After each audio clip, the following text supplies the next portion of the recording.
afternoon, everybody. My name is Shri I'm the Director for Emerging Technologies, Government of Telangana. And on behalf of Government of Telangana and NITI Aayog, I extend a warm welcome to all of you, to all the dignitaries, the researchers, industry leaders, members of the quantum community.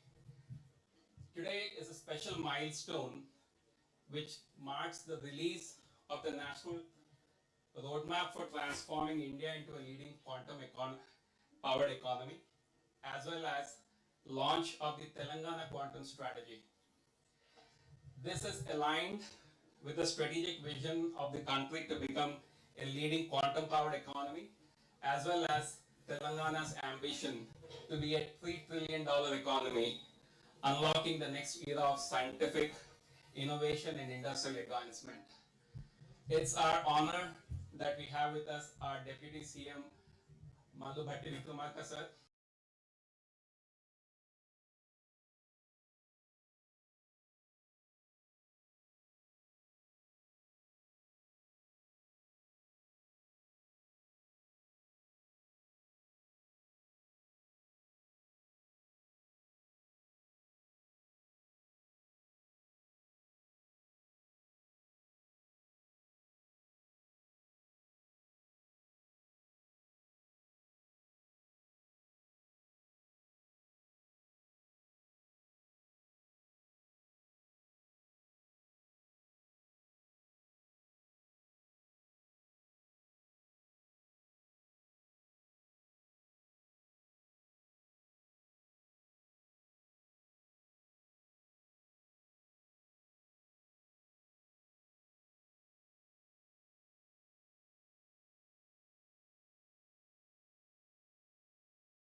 IT Minister Shri Babu sir,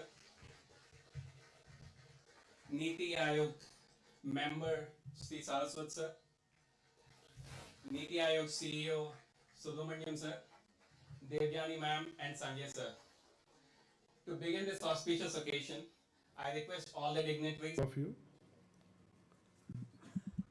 Well, at the outset, I would like to express my sincere gratitude to CEO Niti Aayog sir for choosing Hyderabad to launch the National Quantum Mission and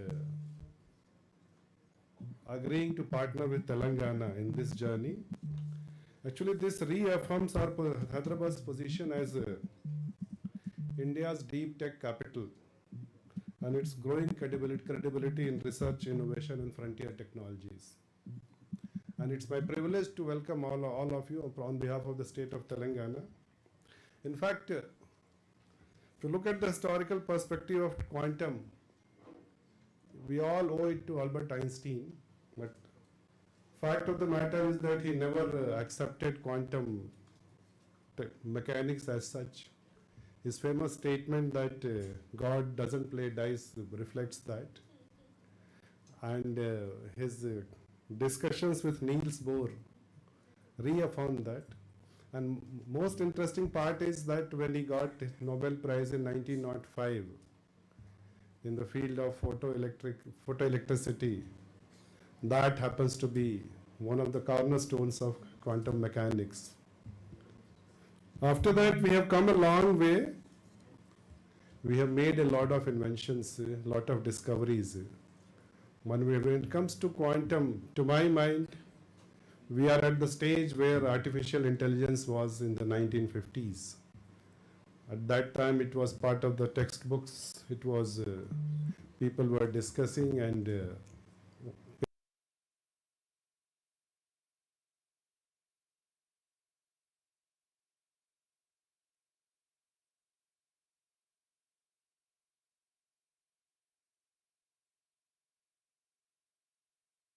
become the global technology leader.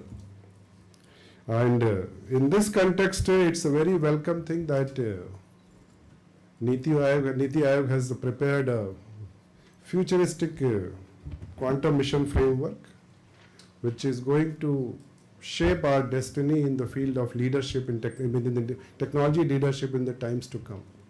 When it comes to Telangana, we have always believed that it's not just a tool, rather it is a bridge to exciting opportunities.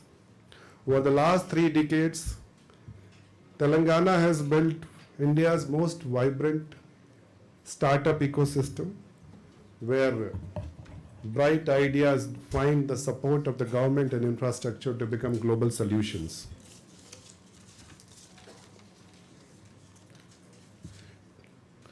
Today we are standing at the threshold of transformation that will define our future in the fields of computing, cybersecurity, and scientific discovery. In the quantum era, in fact, we can call it a quantum era. UN also has rightly said that this 2025 will be an international year of quantum science. We all know that quantum technologies in future is going to lock unprecedented opportunities. It will accelerate innovation in the areas of secure communication, drug discovery, precision healthcare, financial optimization, and national security. The nations that invest early are going to lead the world in this field. This is exactly why Telangana has taken a pioneering step in launching our dedicated quantum strategy today. In fact, we'll be the first state to do it in the country. This is in line with the national vision of the National Quantum Mission, which is going to be unveiled today. At the same time, it is in line with our Telangana Rising vision, which we are going to unveil on 9th of December. The national roadmap outlined by Niti Aayog targets basically a number of steps have been suggested, and I'll just cover a couple of them. The most important to my mind is the incubation of globally competitive startups and capacity building in quantum technologies, setting up quantum thematic labs. The bottom line is that quantum is not just a scientific revolution. It is going to become the driver of economic growth, global leadership, and strategic autonomy for Viksit Bharat.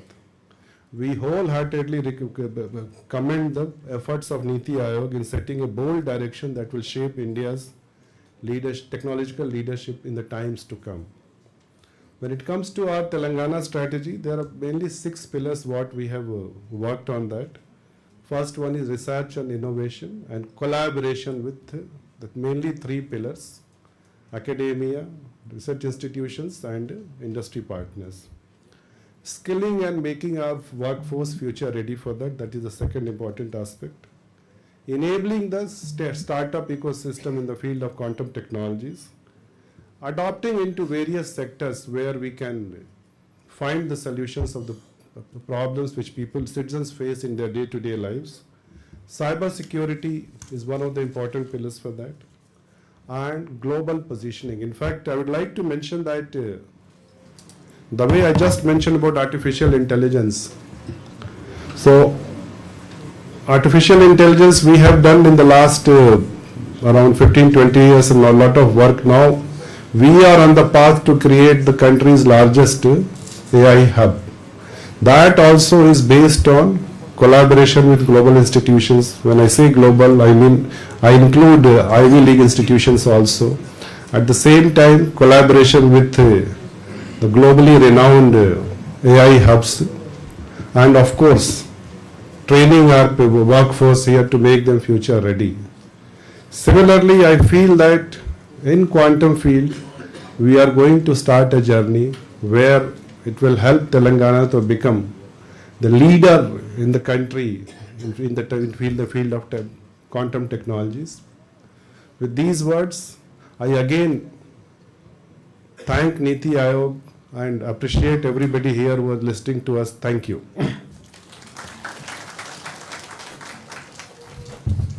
Thank you, sir, for your kind words. It's now my privilege to invite a distinguished national leader who has played a pivotal role in shaping India's digital transformation narrative and the country's emerging technology policies. Ms. Devyani Ghosh is a distinguished fellow at Niti Aayog and one of India's most influential voices in tech, innovation, and digital economy. She is a former president of NASSCOM, where she spearheaded India's transition into a global hub for emerging technologies. A strong advocate for responsible and human-centric technology, Devyani ma'am continues to guide India's strategic direction in the adoption of frontier technologies across sectors. Please welcome Ms. Devyani Ghosh. Thank you very much, Shrikant. Respected Deputy Chief Minister, IT Minister, Dr. Saraswat, Mr. Subramaniam, and Sanjay ji, and all our wonderful guests who have turned up. It's wonderful to see the kind of interest in quantum in India and how much it's growing, so it's really fantastic. I have a very short presentation, and if we can have the presentation now, please, to talk about, before we even get to quantum and what's happening in quantum, can we understand what's happening with technology overall in India, across the world, and what does it mean for India? And that, by the way, is the role of the Niti Frontier Tech Hub. The Niti Frontier Tech Hub, which has been set up in Niti Aayog, our job one is to understand how is technology evolving, where is it going, what's going to happen with AI, what are the next big shifts, what do they mean, how do you unpack this, what do they mean? And what does it mean? What impact will they create for India, good and bad? Opportunities and risks. And usually when you understand a big tech shift, it takes a country at least 10 years to prepare for it. So we want to do it today to understand in the next 10 years what are those big tech shifts so that we can prepare for it from now, so that we put India in a position to lead in these disruptive shifts by 2035, by end of the decade, and make India truly what we call a frontier tech nation. Because that is going to be the make or break. That is going to determine whether India does become a developed nation, Viksit Bharat, by 2047 or not. Frontier technologies are going to be the key to enabling Viksit Bharat. So before I get into quantum, I'm going to take 1 minute, 2 minutes to talk about what are these mega technology shifts that we are seeing today.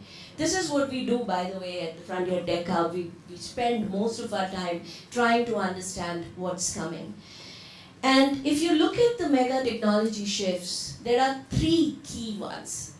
I mean, there's a lot of stuff going on, but if I break it all down, if I break down the problem and I try and understand at the core of it, what is driving the change, there are 3 big shifts. First, the cognitive revolution. The cognitive revolution is basically the evolution of intelligence. You have artificial today, it's becoming more and more autonomous, and I think we are already in the agentic era, but early days, but we are definitely going to see an explosion in agentic AI. It's going to move to artificial super intelligence. I think that's well within the next 5 years that's going to happen. And ultimately what everyone talks about, AGI, which I'm not a very big fan of, but we know that it's going to be coming. But when? I don't think anyone really knows when. And to me, AGI will happen when AI, assuming, let's take an AI model that has not been trained on gravity. We have not trained it on gravity. We have not taught what gravity is. And you keep feeding in data about an apple falling. Will the AI be able to come out with the law of gravity or not? Absolutely not today. And that's the difference between humans and AI in my mind. AI still cannot do what Isaac Newton did when the apple fell on his head. And to me, until we get to that stage, I don't think we can talk about AGI, or we can say that AGI is a reality, right? So that's how we look at the evolution of cognitive powers. Then comes the entire frontier tech revolution, which is about science and technology coming together. And I think this revolution is going to be the most disruptive one in terms of impact. Imagine the power of AI and biology coming together to create programmable biology, where just as you can write codes today, you can code your DNA. Now imagine what that does in terms of opportunities as well as risks. Imagine AI and physics or AI and chemistry coming together to completely redefine material science, which will impact every single industry. So that's sort of the power of frontier technologies, and this is something that we are obsessed about and we're studying very deeply because we think this is going to be tremendously disruptive for India. And then you have the compute revolution, where we see 2 key things happening. One, compute getting decentralized. Compute moving out from centralized spaces to going to where the data exists. If the data exists on your fingertips, compute will exist on your fingertips. If the data exists in your DNA, very soon, I think, compute will be existing in your DNA, or the power to compute. So we are going to move towards a world of omni-compute, in the next decade. And that gets powered 100x with quantum. With quantum coming in, but quantum, what we see is this decade is going to be about quantum moving towards applied phase. But we were just discussing this in a roundtable this morning. It's not either or. It's not classic computing or quantum computing. Both are going to exist, but quantum computing will exist in those really high breakthrough use cases, whether it is drug development or weather forecast, disaster management, etc., right? So these are the 3 big revolutions: cognitive, frontier tech, and compute, which we believe is going to disrupt everything. But the biggest disruption is going to be on what we call global superpowers or technopolitics. I think the biggest disruption is going to be the geopolitical landscape, where the control of supply chains in each of these areas. Who controls AI supply chain? Who controls rare minerals? Who controls bio? And that's the job of control of supply chains is going to decide. Understanding these shifts and then trying to figure out what is the impact of these shifts on 4 things. The citizens. jobs, education. We've just published a roadmap on how the AI, just AI, forget about anything else, how just productivity gains from AI is going to completely disrupt the job landscape in India. And it is a given, we cannot wish it away. Right? It is going to disrupt the job landscape. We then look at what is going to be the disruption on industry. How is manufacturing going to change? How is agri going to change, etc., etc. What is the disruption on government? National security. Huge disruption coming our way. What is the disruption on how governments govern? And then last and not the least, as I talked about it, tech diplomacy, and what's the new world of tech diplomacy and what does it mean for India? The opportunity landscape, when you look at this, it's endless. There is no single industry that we can say is not touched or won't be disrupted. Everything we think about will get disrupted.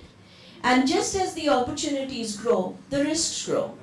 In fact, the risk landscape for India, it looks very different from what it did a few years ago. Our biggest risk is not your computer getting hacked anymore. Our biggest risk is our power grids getting hacked. Our biggest risk is our digital infrastructure getting hacked. Our biggest risk is cognitive warfare. What happens when people play with minds? Right? Our biggest risk in the coming years is going to be biowarfare. So the nature of risks, the nature of what we think about when we talk about risks is completely changing.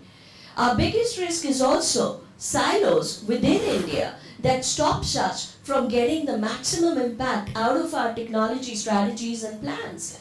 Our biggest risk also is that we don't have full control of these critical supply chains or the lacking talent. This is the risk landscape, and it's something we really take into account as we are thinking through the roadmaps. So what does all this knowledge do? This results in what we are building out 10-year roadmaps. And if you go to the NITI Aayog website, look for Frontier Tech Hub, and within that, all of this is available for you to download. But every piece of work we are doing. But we have now looked at what is going to be the impact on economic growth. And as economies grow, we can't forget the grassroots. There's a huge 490 million informal workforce sector, 90% of our workforce. Who thinks about AI for that sector? Nobody. And unless we think about that, how is Viksit Bharat going to happen with such a large population being left out? So we've come out with a roadmap to cover that sector. We've looked at manufacturing. We've come out with the agri roadmap. We've come out with the jobs roadmap. And today, we're really thrilled to come out with the 10-year quantum roadmap. We have the quantum mission, which got launched in India, has really set a very strong foundation for India, if we get our act together, not to play catch-up, but to leapfrog into a leadership position in quantum. Now what we do today and in the next few years is going to determine whether we achieve that leadership position or not. And this roadmap, which we are launching today, tells us what are those priorities we need to focus on. And this work that we do is not possible without the best minds in India. Every work stream that we create, every project that we create, has a group of experts who are some of the best names in that sector, in that domain, working with us to keep us grounded on reality and ensuring that the work that we are coming out with, the recommendations that we are coming out with, are really actionable.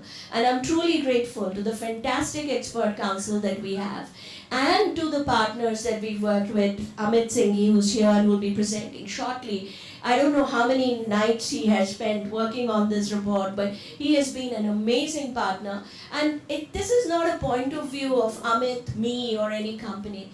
We have done extensive consultations across the ecosystem to ensure that this roadmap reflects the 360 point of view of the overall ecosystem about where quantum is going. So really looking forward to your feedback. You will get the copy of the report or download the copy of the report. Please spend time to go through it. This is so important, and do give us feedback.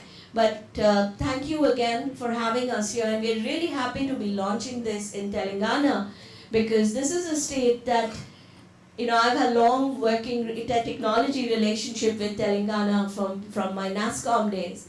And I think this is a state that has always challenged status quo when it came to tech and disrupted the playbook. And I think if we want to lead, we have to do exactly that. We have to disrupt the playbook, we have to create the rules. So I'm really looking forward to working with the state of Telangana to figure out how we can take this forward. Thank you very much.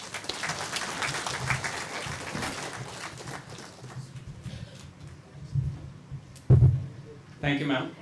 We now move to the technical presentation on the findings and recommendations of the National Quantum Roadmap by Amit Singhi.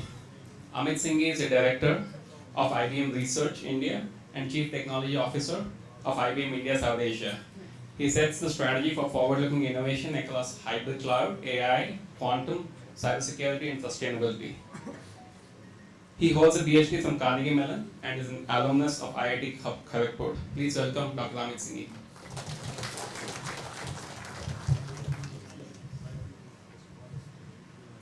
Good afternoon, everyone. It's a pleasure to be here at IIIT Hyderabad. We've had a long relationship as an institution and also personally. I was here a couple of years ago, the 25-year anniversary, so it's great to be here for this important milestone. And thank you to all the distinguished guests and the audience here. I have a presentation, if that can be brought up, then I'll give a summary of what's inside the report. You should definitely find it online, download it and read it. Like Ms. Debjani said, there's a lot of great input from the expert council. Also, we did many consultations beyond that with subject matter experts across startups, academia, industry, government, and all of that is consolidated into the report. I want to thank my partners in crime. I think some of them are here. Chandrika Dutt from Avasant, Daya Sindhu from Itihasa, and Sheshashayi also from IBM, and several others who worked actually with me. It was not just me on the night oil, but them too. With that, let me go forward. What we did first is we tried to envision the state of quantum technology 10 years from now, saying that 2035 is a very good milestone to think about because that will set the stage of where we can go beyond to 2047. And if we envision where quantum will be globally and try to align with that where India can be and how can India build opportunities with respect to that state of technology, that gives us a good grounding. And so we looked at these four verticals. Quantum sensing, we expect that there will be applications of quantum testing deployed across sectors such as defense, oil and gas.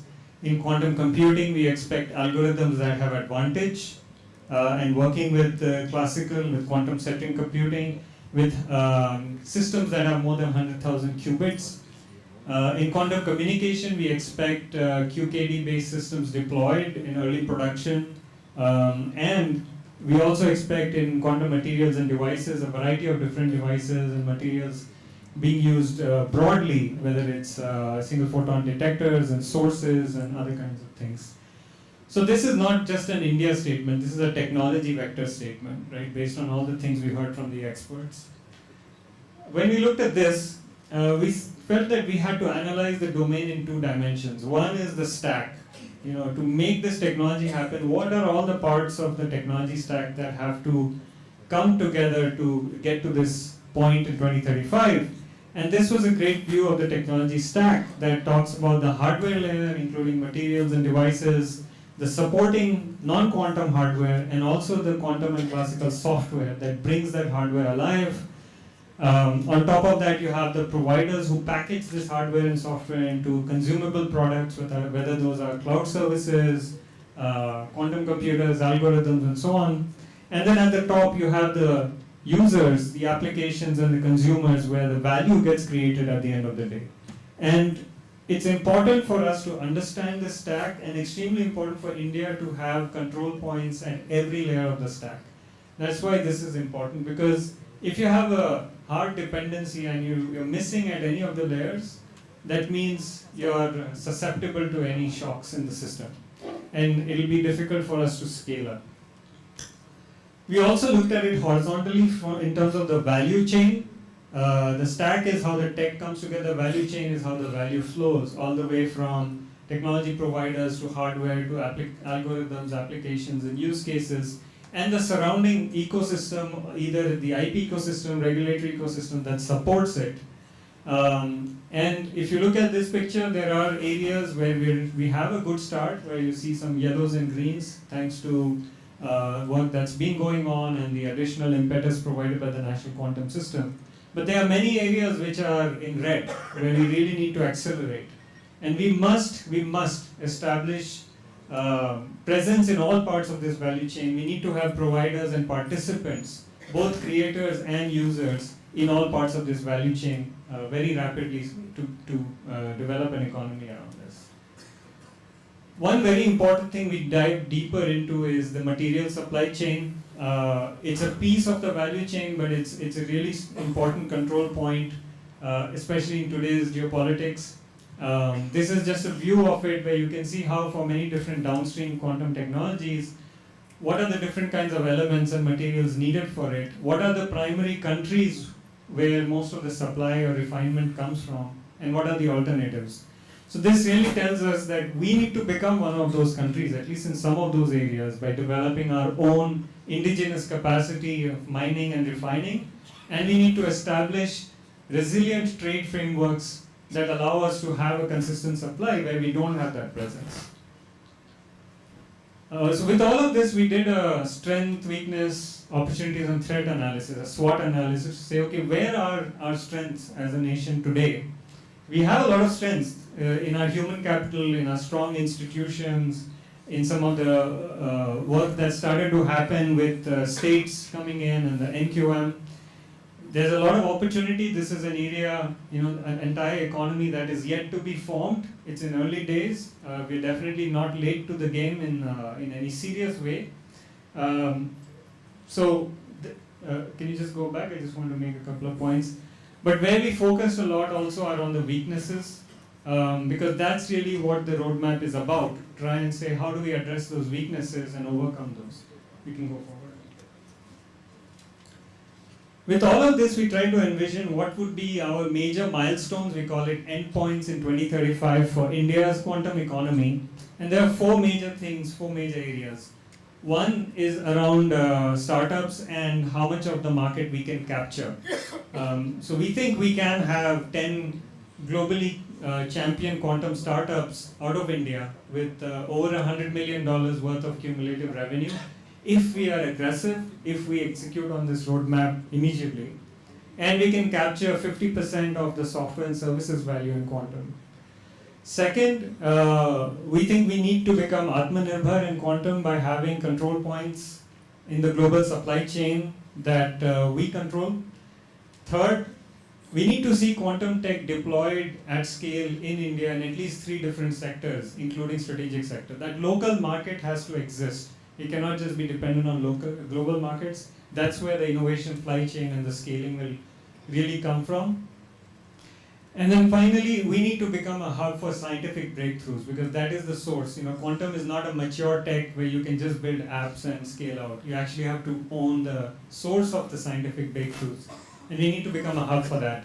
Now, the National Quantum Mission gives us a great foundation on all of this. This report is really about what else do we need to arrive at those endpoints and the roadmap towards that. Now, we looked at this and we said, okay, we have some strengths, but we have some things that are restricting us. We call these unlocks that are needed. And I'll give you a few examples as I call out these unlocks. The first one is around skills. If you look at some of the data here, India actually has the second largest user base using quantum computers today. Right? So that's really exciting. That shows the potential that is there in our youth, in our engineers, in our learners and our teachers. But if you look at how much of quantum computing time they are using, we fall down to 11th. That shows that there's something restricting that potential, right? That's an area we have to unlock. Second is around the industry readiness. Do our companies, the large companies that are not quantum, not technology companies, understand what quantum is about, how to use it, how to develop their business towards that? Today we are not there.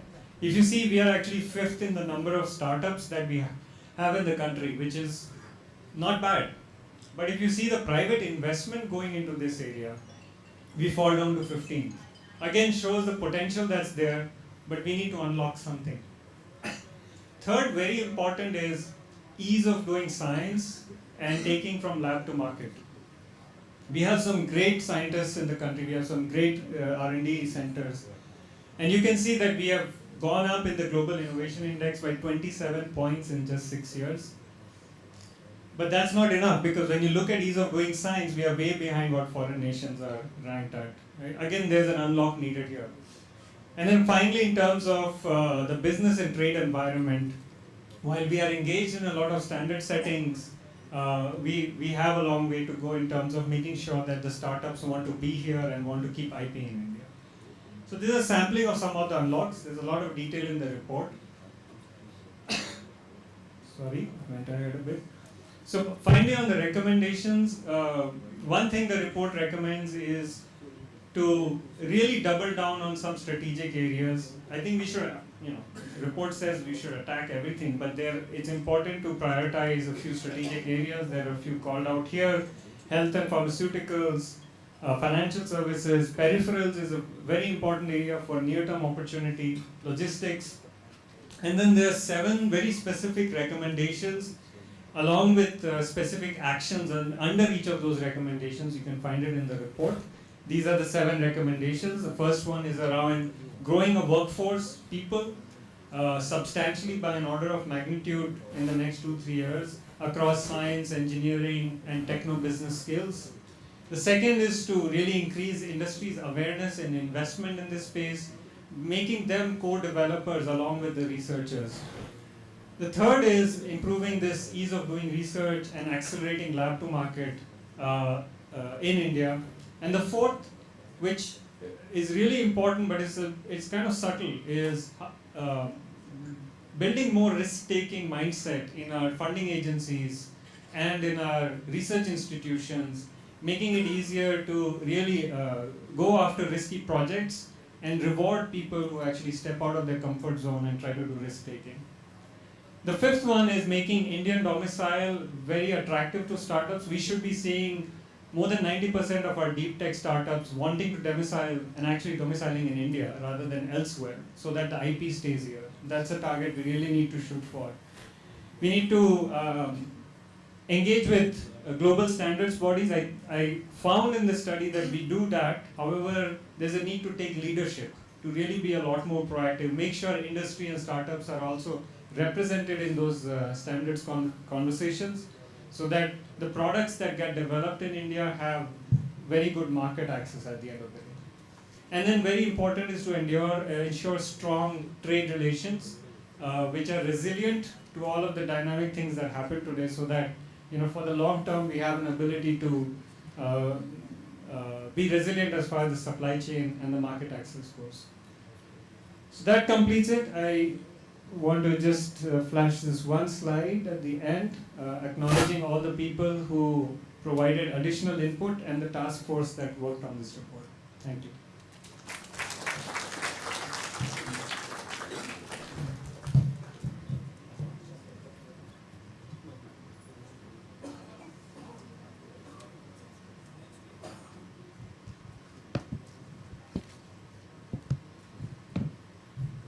Thank you for that insightful message. We now invite our in-person expert speaker, Dr. Kasturi Saha, Associate Professor, IIT Bombay. She leads the QMET Foundation in Quantum Sensing, Imaging and Meteorology under the National Quantum Mission. A Cornell PhD, she has contributed to the advancement in nonlinear optics and quantum sensing and has undertaken postdoctoral work at MIT. Her recognitions include the INSA Associate Fellowship, the DST Inspires Fellowship, and many others. Please welcome Dr. Kasturi Saha.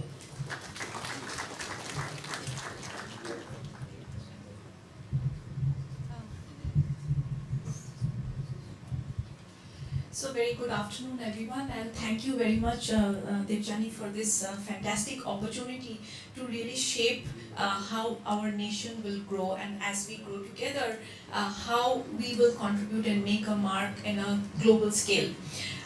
As the project director of the National Quantum Mission's Quantum Sensing and Metrology Hub, I can only say we have just taken the very initial steps in the development of quantum sensing and metrology technologies. What we are now looking to do in the next couple of years is really to work with various different end users to customize our products, which are going to make it to be field deployable. That is what we are looking at. And just to give you a few examples, we are actually working with atomic magnetometers, we are working with NV center based magnetometers, as well as quantum imagers. These are the three main technologies that we are currently focusing on. We will be soon focusing also on various other quantum sensing technologies, which we want to make them to be field deployable. Now, for this, we really want to work with a whole bunch of end users, and your partnership, your enthusiasm into making this happen is important and key for our success. What we also need is what has been highlighted many times through this report is upskilling and skilling for development of these technologies, and also as an end user to be able to effectively use these technologies. So therefore, at a very large scale level, we need really a lot of emphasis and inputs from all various sectors to participate and help us grow this entire ecosystem. Another point I want to make is really what we touched upon is the peripheral technologies. Now, entire quantum technology sector, whether it's computing or sensing or communications or even materials, really hinges upon the fact that we have a lot of classical peripheral technologies. Therefore, we must pay attention to those peripheral technologies. Control electronics is one of the very important things that we have to focus on. Optics, optomechanics, this is something that is readily doable. Why can't we do it as a country? Therefore, it is important that all the private sector parties who are already small companies who are working on these small components, please put your hands together and really come forward and help us build this technology, because at the end of the day, if we have to succeed in quantum technologies, we must have all the other components as well, part of it developed indigenously, including the materials and devices that will really play a key role in our quantum technologies. So I won't take much time, but just to really sort of sum it up, it has been a great experience to work with your entire team, Devjani, and hoping to see some of the important, many of the things that has been laid out as the 7-point agenda, that if I may say that that we take it forward, really percolate down to the ground level and we see them implemented. I think that is what is going to get us to that success. Yeah, thank you very much.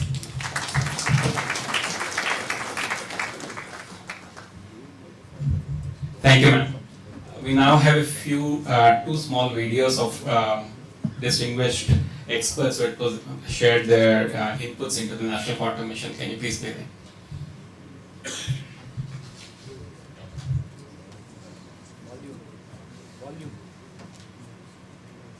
Pleasure and privilege to be part of this milestone moment in India's bold journey to become a leading quantum economy. While I'm unable to be with you today, I'm grateful for the opportunity to speak with you and share my thoughts as you take this defining step forward. Today, I speak as a member of the Expert Council for the Roadmaps report on India's quantum economy. Congratulations to Reddy for publishing this visionary and actionable roadmap. I would also like to compliment the task force for their dedication in making the roadmap a reality. This report clearly explains the global quantum trajectory of quantum technologies and outlines what ambitious yet achievable goals India can target for 2035. It offers a comprehensive view of the full quantum technology stack and the broader value chain, highlighting India's existing strong capabilities while also identifying areas that require deeper focus. Quantum computing is at an exciting inflection point. Algorithm breakthroughs will soon lead to early demonstrations of quantum advantage, and while hardware systems will continue to advance towards fault-tolerant quantum computing.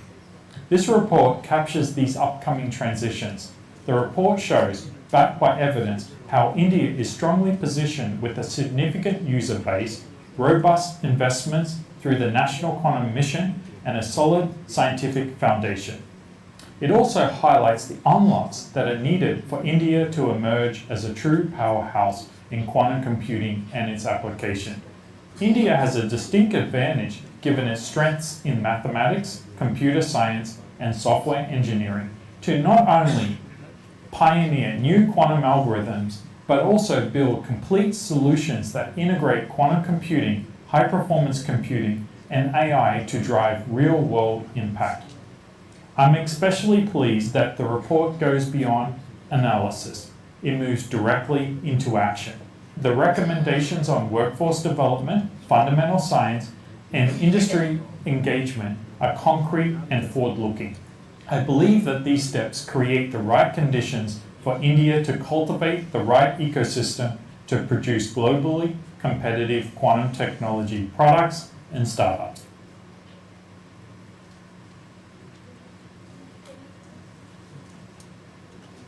I am very happy to note that Niti Aayog is working closely with Telangana government to create a policy and strategy for quantum technologies. From the National Quantum Mission, we are very pleased to see states take a leadership position in different parts of quantum. And the node that has been created and the strategy that has been created looks very, very promising. We at NQM would like to support the government in any manner that you would like. And we have today 4 very successful hubs located in Bangalore, which is IISc for quantum computing. For quantum communication, we have a hub located at IIT Madras. For quantum sensing, we have a hub located at IIT Mumbai. And for materials and devices, we have a hub located at IIT Delhi. In all the 4 areas, we would like to help and support the Telangana government. We believe that one of the first areas that you may want to focus on is to make your state quantum secure. We are soon announcing a policy for making India quantum secure, as very soon you may start to see quantum computers that can crack cybersecurity anywhere. And therefore, this is something that the government may want to seriously look at doing. Research in quantum technologies is another area where Telangana can play a very important role with the education institutions, research institutions located there. And this is something that we can help you with different hubs and see how we can take the whole strategy forward which has been created by Niti Aayog. I'm very pleased to note that this will be launched on the 4th of December, and I wish you all success for making quantum technologies happen in Telangana.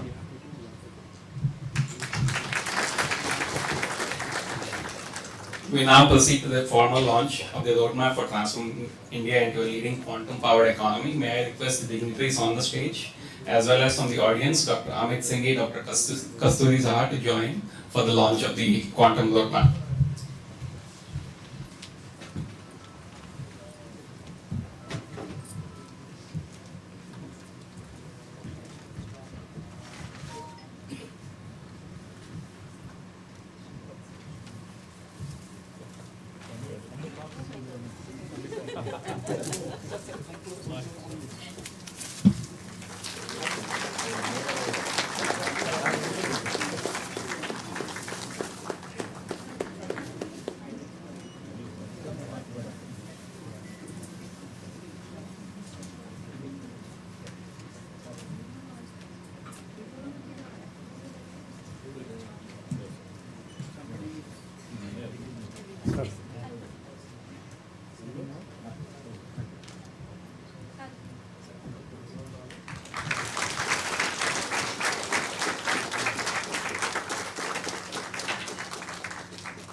Thank you, dignitaries.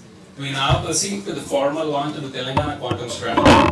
Before the launch, here's a brief video that introduces, that captures the pillars that we have, which are important for the Telangana vision. The Telangana Quantum Strategy takes on what the National Quantum Strategy starts and builds on key foundational pillars, which are innovation and commercialization, skilling, workforce development, startup ecosystem enablement, sectoral adoption, cybersecurity and quantum resilience, unified by global positioning and ecosystem partnerships. Can we please play the video?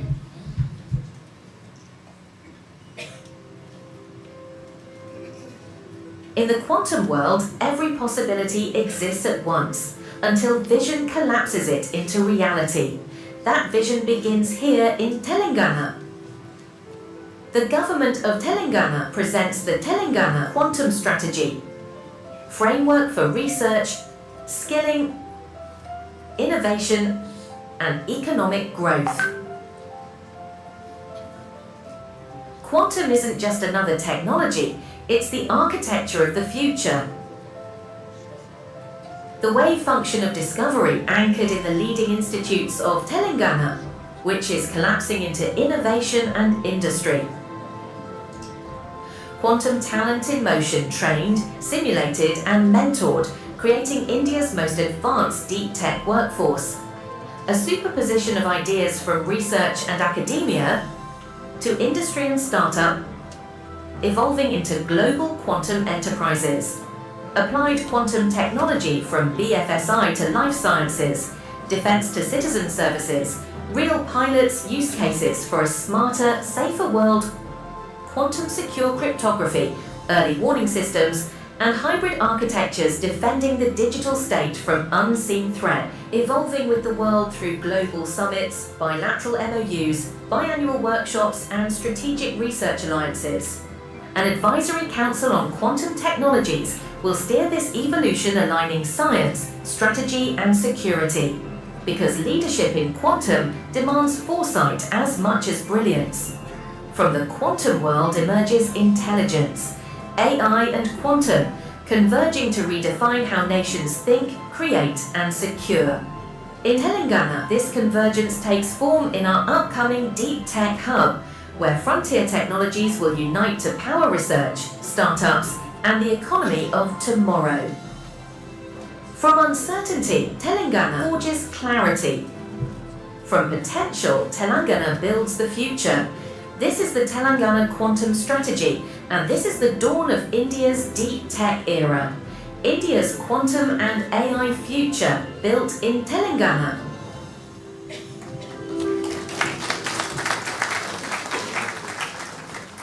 The Telangana Quantum Strategy is a result of sustained effort, engagement across academia, startups, government institutions. It captures some of the insights that we have. And may I request, in addition to the dignitaries on the stage, from the audience, Shri Bhavesh Mishra, Deputy Secretary, Government of Telangana, Professor Indranil from IIIT, Ms. Reena Dayal from QETCI, and the emerging tech team to join us for the launch of the Telangana framework.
We now invite one of India's most respected administrators, Shri Subramanian sir, is the CEO of Niti Aayog and a 1987 batch IAS officer. With a distinguished career that includes 2 tenures in the PMO office, leadership roles at the World Bank, transformative governance in Jammu and Kashmir, and major trade policy reforms as India's Commerce Secretary. He holds advanced degrees from London Business School and the World Trade Institute, Bern. Please welcome Shri Subramanian sir.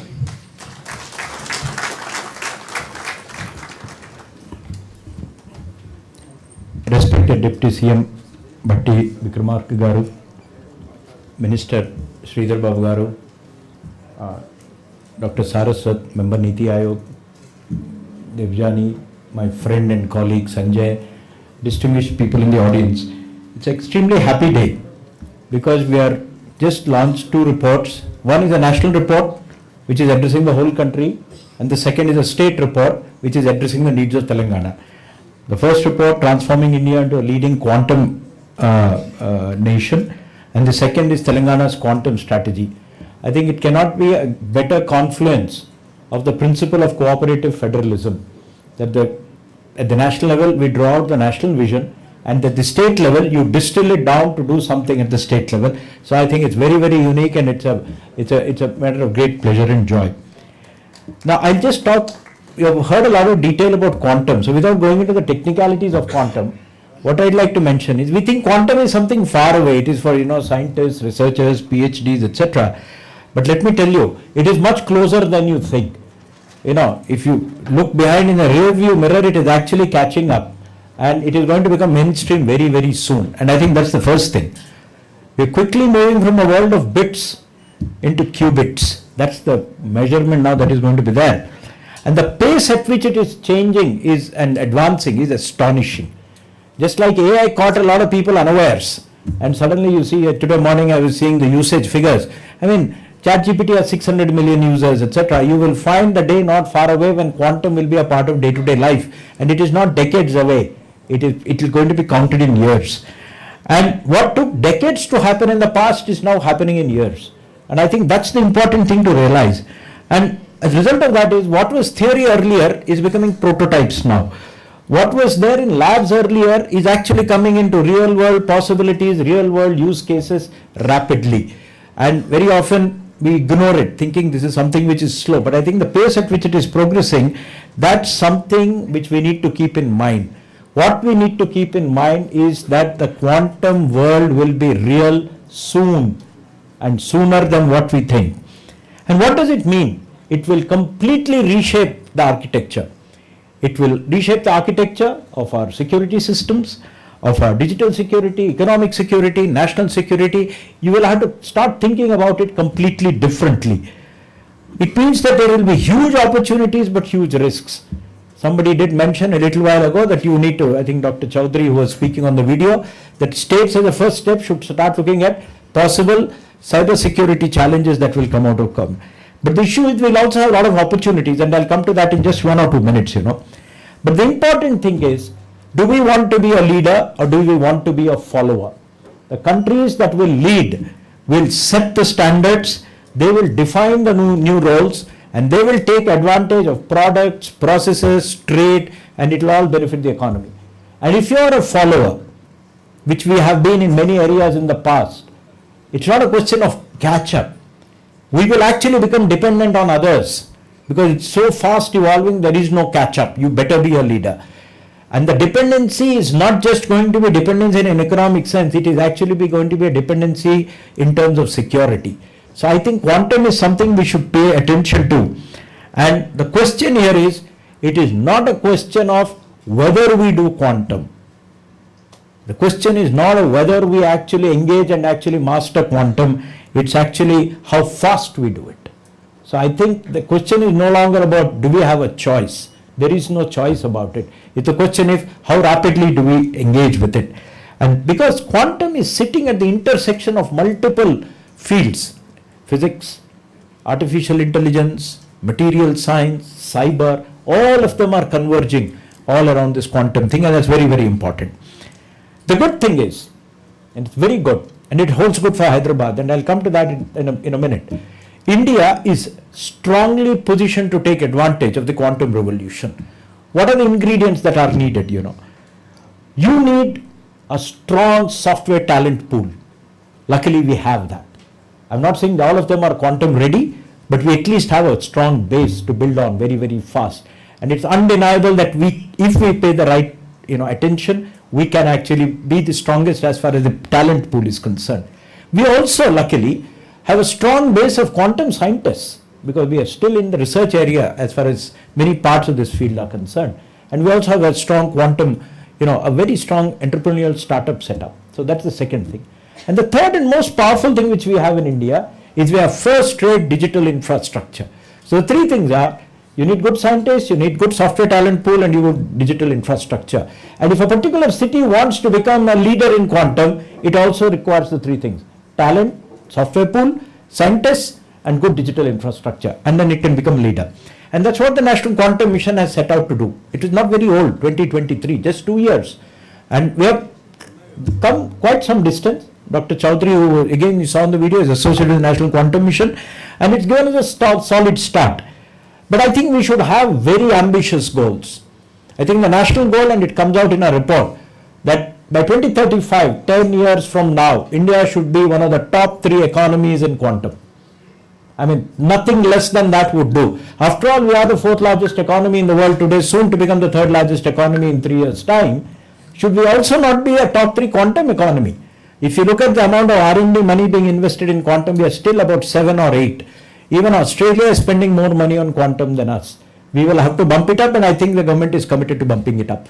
So we should aim to be the 3rd largest economy. And it's not about gradual incremental growth. It should be an exponential leapfrog growth. You just jump and go and take the lead. So we should move from pilots to platforms. We are no longer to be at the pilot stage. Quickly move from pilot to platform, that's important. Research should be commercialized fast, so that actually there are end-use products that people can use. And last but not the least, and this is a big, big problem, what we need is not isolated efforts in little cubicles, but coordinated ecosystem-wide effort across the country, across the state, across cities. And here the role of states is very, very important. Why? Who creates the talent pool? States. Where are all the research institutions located? In states. Digital infrastructure is all localized. It's in states. So if you provide the right ecosystem, any location can become a leader in quantum. And that's why Niti Aayog chose Hyderabad as the place to release a national report. The audience of that report is not Hyderabad, it's the whole country. But I think this city has all the ingredients to become a quantum city if it wishes to. And with the right set of policies, Hyderabad can become a quantum city. What does it mean? It's not just being top 3. There is money behind it. There is a huge economy that's going to follow from there. And therefore, the Telangana quantum strategy, which has just been released, is actually the first step. It shows the determination which a committed, proactive state leadership can do if it wants to actually take. The fact that Telangana has taken cognizance of the existence of this field, come out with a quantum strategy, the next step is it should not remain in the books, it should get rolled out. And get rolled out in the field, Hyderabad can be the quantum city of India if the right efforts are made, and that's a fervent desire and that's a wish. You need to focus on research, need to focus on skilling, and you need to focus on innovation. And I think again, the basic ingredients are here. Also, the good thing with the strategy is it kind of synergizes with what the national strategy is. You see, you can't have, ants pulling a grain of rice. They all go in multiple directions. A lot of effort is wasted. If things are actually, everybody pulling in the same direction, you actually achieve more. And I think the Telangana strategy is in alignment with the national strategy, so you can actually deliver results much faster. The Niti report is actually very bold. When you say, I want to be the top 3 economy in quantum economy, it's a very bold statement. But I think it's a doable statement. It's bold, but achievable. India has a globally competitive base. India has a globally competitive, digital infrastructure. And what we have set as a goal in that report is 50% of the global software and services industry that comes out of quantum should be in India. We are early birds. If we do it, just as India rode the IT wave, what you see all around this particular place is a result of the IT wave.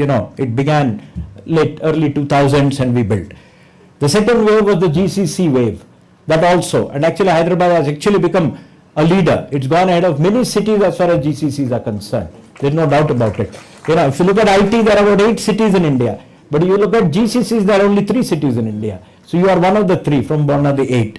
So I think in quantum, if you take the right steps, this country can benefit and the city of Hyderabad can also benefit. We should also quickly move towards integrating quantum solutions in healthcare, in defense and security, in energy. It has uses everywhere. So I think the city can be positioned, the country can be positioned. And India, at the national level, should become a partner of the global south. I think that's one of the biggest achievements of India is what we do is applicable all over Africa, Central Asia. So what we do in India, we can actually help other countries also adopt quantum. So with this, I'd only like to end saying time does not wait for anyone. The quantum revolution is not going to wait for you. You have to go out and grab it. And I think today is the first step in going ahead and for us to make the right moves to grab this revolution. I'm sure that with the talent that is there, the infrastructure is there, and most importantly, the willpower that is there, India can be a top quantum nation and the city of Hyderabad can be a quantum city of India. Wish you all the best. Thank you. Thank you, sir, for those inspiring words. We definitely look forward to Hyderabad being the quantum capital, if you will, of India. Our next speaker, we are honored to hear from one of the most celebrated scientists of India, Dr. V.K. Saraswat, member Niti Aayog, former DG of DRDO, is the architect of India's indigenous missile program, including Prithvi, Dhanush, Prahar, Agni 5 and the ballistic missiles. His contributions span cybersecurity, silicon photonics, hydrogen ecosystem, alternate energy, and national transportation frameworks. A Padma Shri, Padma Vibhushan awardee, he continues to guide India's strategic scientific direction. Please welcome Dr. Saraswat. Namaskar. Very good afternoon. Honorable Deputy Chief Minister of Telangana, Shri Vikramarka Mallu Garu, Dr. Sridhar Babu, the Minister for IT, my dear friend and colleague, Dr. Shri Subramaniam, another friend and colleague, Sanjay Kumar, and Ms. Devjani Ghosh, who has been pioneering the frontier technology agenda in Niti Aayog and has done a wonderful job by collating and coordinating this particular report which has been released today. Congratulations to the team which has done a wonderful work, and I have the opportunity to go through this report and I found it absolutely wholesome. It really lays down the roadmap for what India should do. And I fully endorse the views of Mr. Subramaniam that while we may be doing more, but we can do it. It is possible. Why quantum matters today? Because quantum technologies are transitioning rapidly from what used to be a theoretical construct once upon a time to engineered systems. I only can give you one simple example. Our national quantum mission is only 2-year-old, not even 2 years old. But our industry, our startup companies have already started talking of 25 qubit, 50 qubit computers which are coming on front. So there is a significant amount of progress that is being taking place. World over, if you look at it, I think people have already reached more than 100. So the construct is what is important. And it is not just one domain. It is computing, it is communication, it is sensing, it is materials. And I will not underrate and leave out simulation. Globally, countries have invested huge amount of money, $10 billion, and racing towards quantum advantage. We have to also look at where do we stand with respect to this kind of an investment. Basically, this technology will determine the competitiveness across artificial intelligence, cyber security, drug discovery, even the chip design tomorrow, climate modeling, national security, and advanced manufacturing. All of them will be part of this. For India, I must say the quantum capability is vital for technological sovereignty. We cannot, as Mr. Subramanian mentioned, we have been doing catch-up. I think we have to come out of this catch-up game. We have to be in the leading position, and for that this technological sovereignty has to be achieved. We have to be strategically independent, and we should be able to achieve through this the economic security. While the report has done tremendous amount of work in terms of doing SWOT, strength, weakness and threat analysis, I fully endorse some of those views. But India has entered this era with a strong STEM talent what we have today. We have deep software engineering capabilities and a globally respected and robust digital public infrastructure. In fact, when I presented that in one of the seminars in France, I think it was appreciated the kind of India tech what we have today. It is something unmatchable. The National Quantum Mission is a good exercise which has seeded research hubs, communication pilots, materials programs and early computing experiments. One of the hub leader, madam, has already given presentation, and in fact she is doing wonderful work. The kind of work which is being done on the quantum sensors.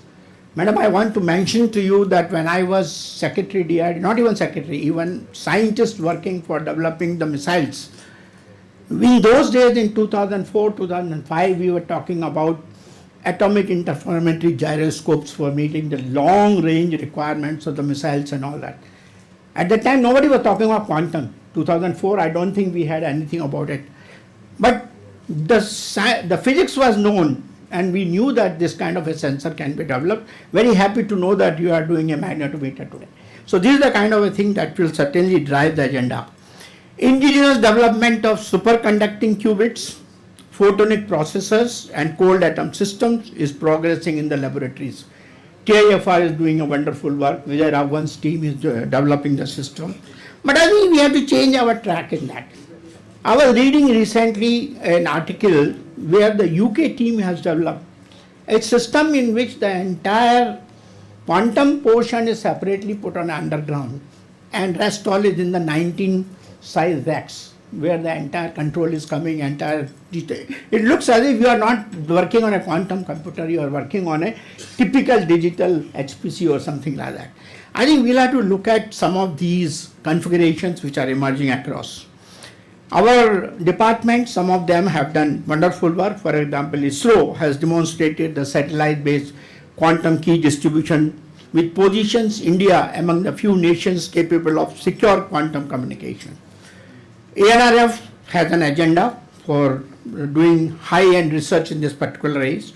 Other initiatives are taken by MIT and DRDO, which reinforce the national effort to create a secure quantum communication backbone. These form a strong foundation. That means these are areas in which work is going on and some leadership positions are going to be achieved. Taking clue from what India's quantum vision from 2035, I think the report also covers, and many of you have talked about it. We should be able to build about 10 plus globally competitive quantum startups, and each with significant revenue and global standing. That should be one of our mission by 2035. We should be able to achieve over a 50% share of the global quantum software and the service market.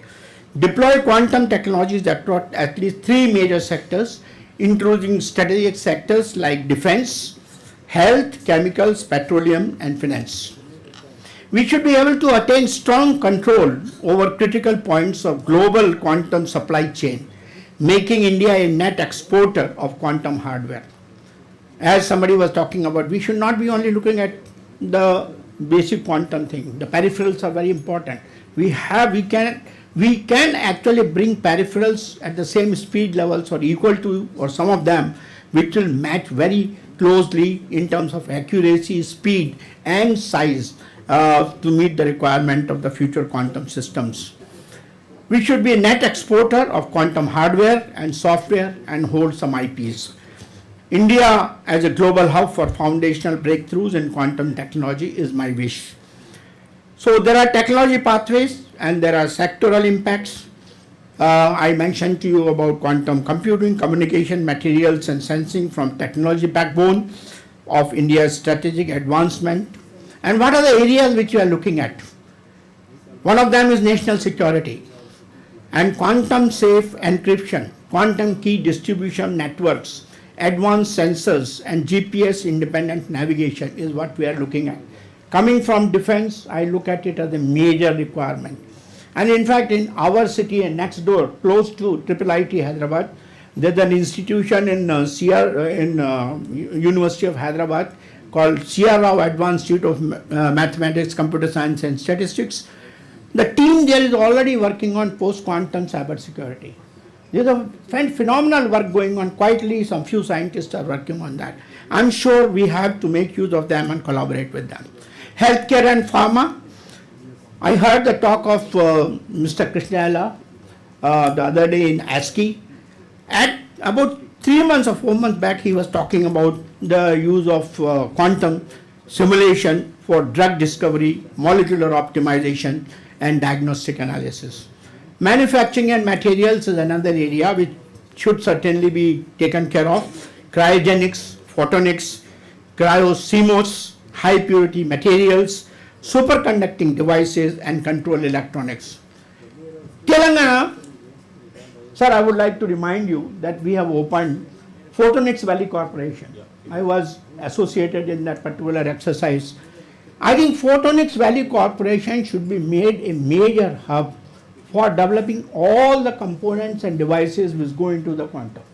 It should become one of the major sources. We have the necessary background and we have taken this step much ahead of time. I think it should be taken to that particular form. Finance, portfolio optimization, risk modeling, fraud detection and quantum secure communication.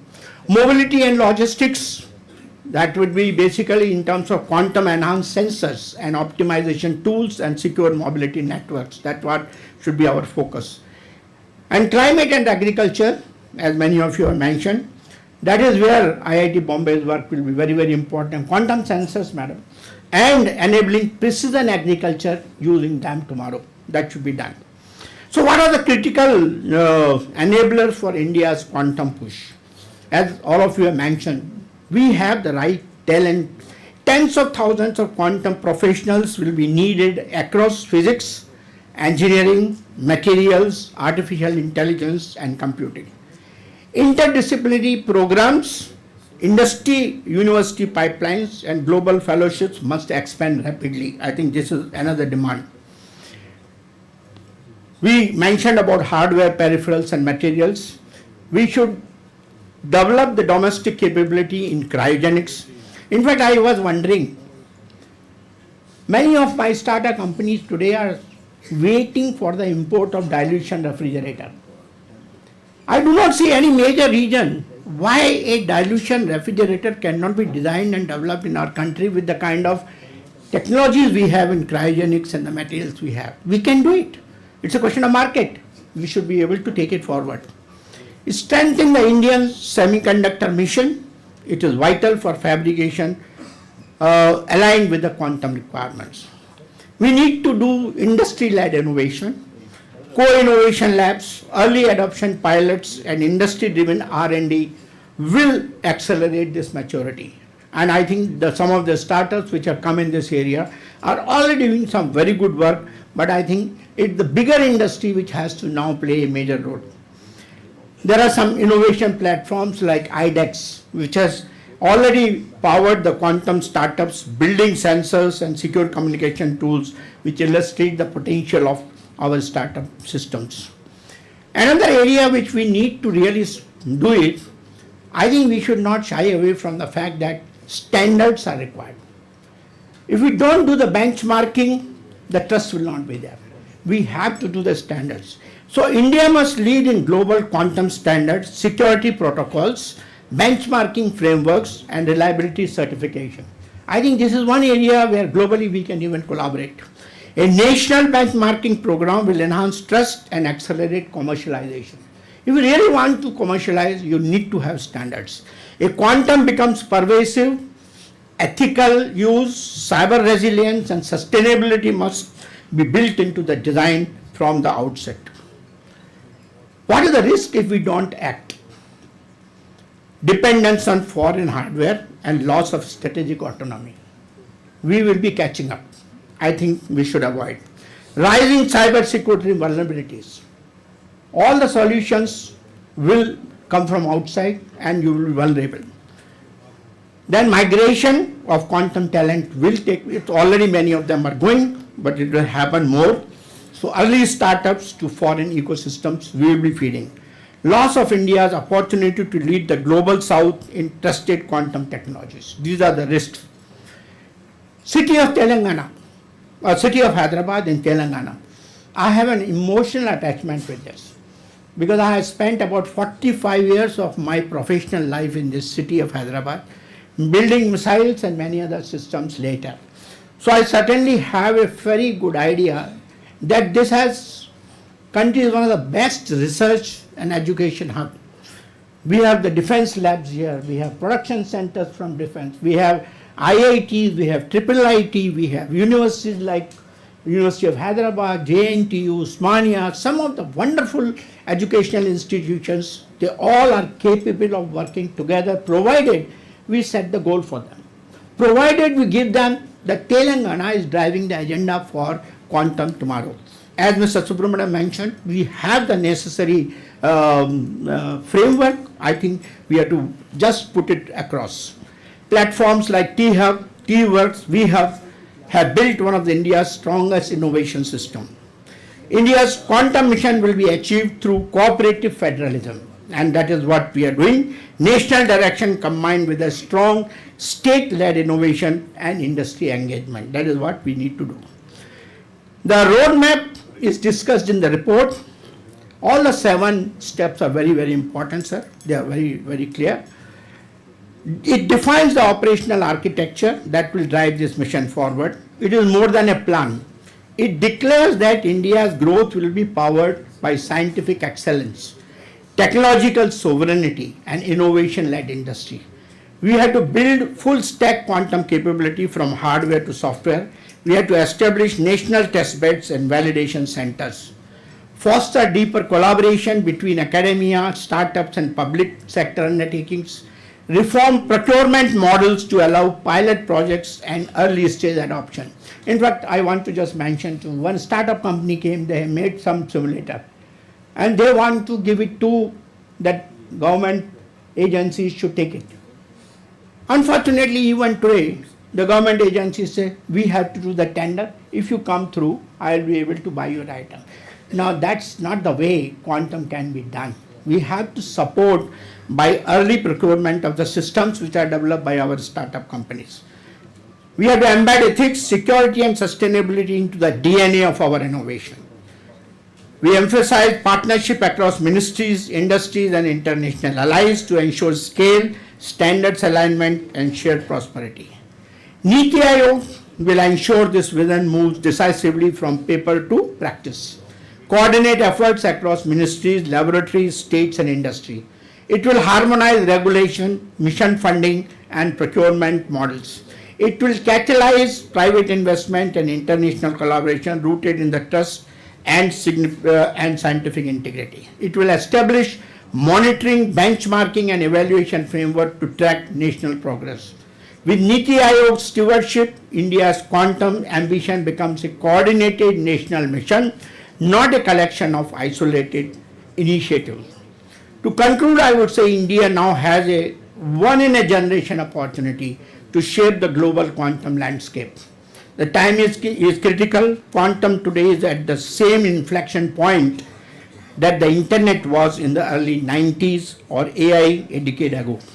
Nations that act decisively now will define not only the technology but also the geopolitics and economic models of the future. This roadmap signals a clear intent. India will not be a participant but a nation that defines the quantum future, where innovation drives industry, science strengthens security, and knowledge elevates national pride. Together, we can transform India into a leading quantum-powered economy, and Telangana and city of Hyderabad can play a major role with the kind of political will, the kind of scientific temper, the kind of talent and the kind of infrastructure what we have. We can anchor economy in innovation secured by science and driven by national pride. Thank you very much.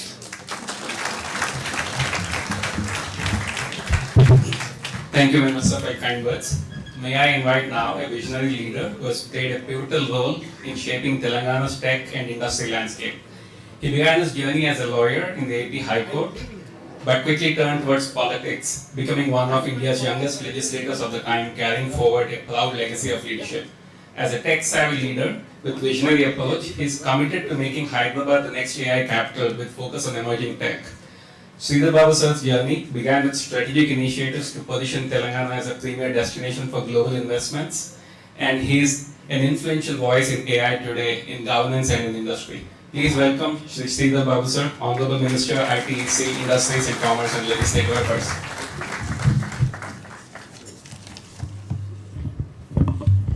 Andariki Namaskaram. Very good afternoon to all. On the days from government, our Honorable Deputy Chief Minister Shri Batti Vikramarka Garu,